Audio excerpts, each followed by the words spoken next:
Bonjour et bienvenue dans cette nouvelle édition de Fashion News sur Fashion Africa Channel où l'on vous présente les dernières actualités tendances de la mode africaine.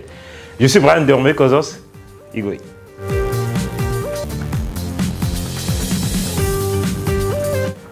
Met Gala 2025, le tailoring noir à l'honneur. Élégance, héritage et puissance sur le tapis rouge. New York, 5 mai 2025, le Met Gala a une nouvelle fois réuni l'élite mondiale de la mode, des arts et du divertissement dans une symphonie de tissus précieux, de silhouettes sculpturales et de références culturelles profondes. Placé sous le thème Super Fine Tailoring Black Style, l'édition 2025 célébrait le dandisme noir comme langage esthétique, politique et identitaire. Plus qu'un simple dress code, la consigne Tailored for You invitait chaque invité à revêtir une part de son histoire taillée sur mesure. L'exposition du Costume Institute qui accompagne cette édition s'inspire des travaux de l'autrice et universitaire Monica Lee Miller, Slave to Fashion, et explore le dandisme noir comme art de résistance.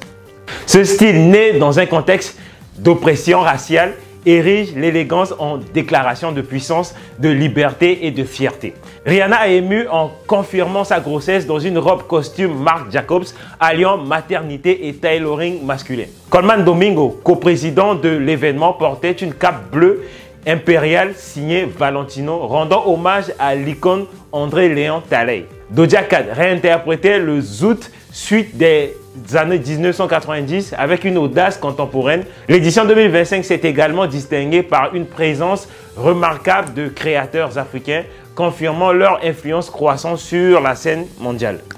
Le tapis rouge s'est transformé en vitrine de l'excellence panafricaine du tailoring.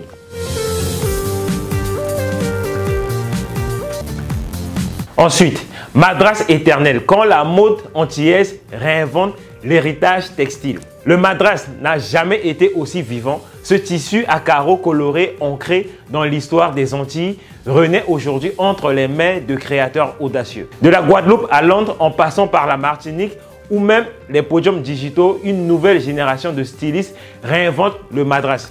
Un geste de mémoire mais aussi d'affirmation. Plus qu'un motif, le madras est devenu une manière vivante, identitaire et profondément politique. Le madras, c'est d'abord un héritage colonial métissé. Originaire d'Inde, ville de Madras, aujourd'hui Chennai, ce tissu est arrivé aux Antilles au 19e siècle, adopté et détourné par les femmes noires et métisses, notamment à travers le port de la coiffe créole.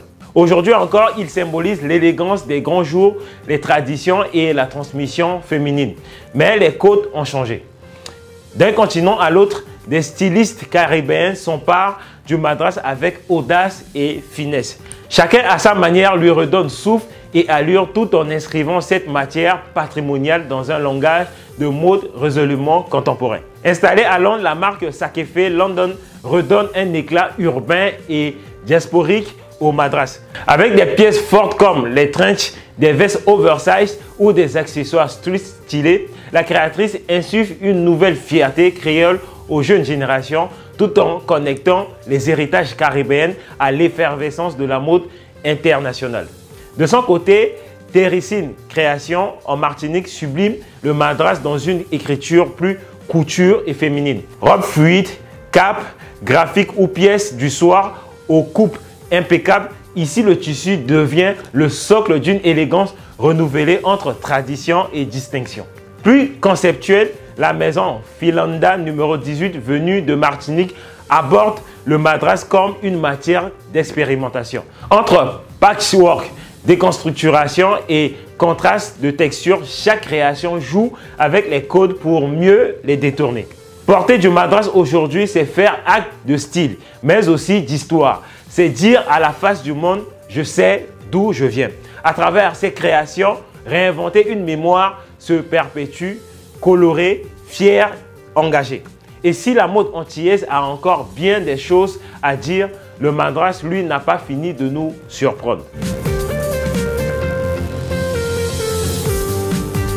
Le courage de l'authenticité, le secret silencieux des vrais leaders.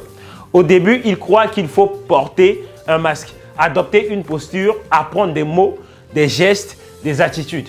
Surtout, cacher leurs doutes gommer leur aspérité. Ils pensent que pour être respecté, il faut paraître parfait. Mais la perfection fatigue. Elle éloigne.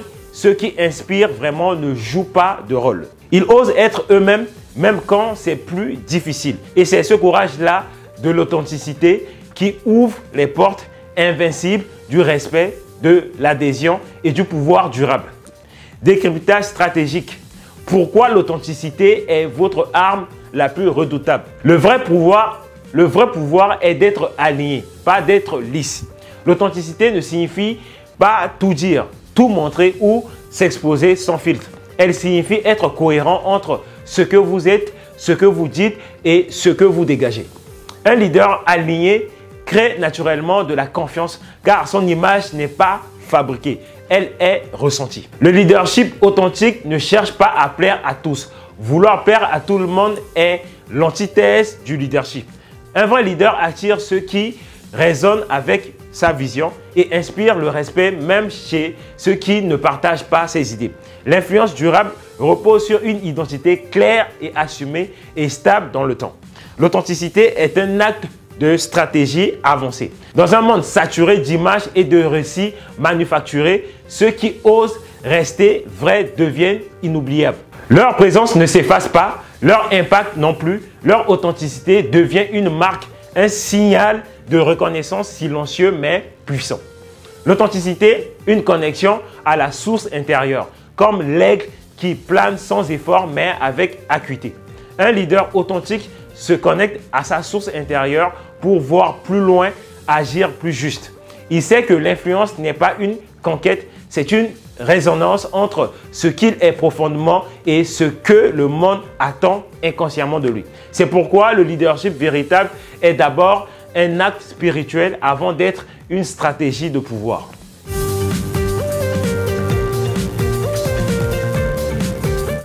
Enfin, les nouvelles tendances dreadlocks à essayer en main. Les dreadlocks sont plus qu'une coiffure, ce sont des racines, une identité affirmée. En ce mois-ci, elles se réinventent avec audace. Alors voici les dreadlocks tendance à adopter en main. Dreadlocks bijoutés, anneaux dorés, chaînes fines, perles sculptées, un esprit royal. Dread boho long, avec des mèches bouclées pour un mix naturel et bohème irrésistible. Couleur caramel ou acajou foncé, parfaite pour le sous-ton chaud et les locks doux.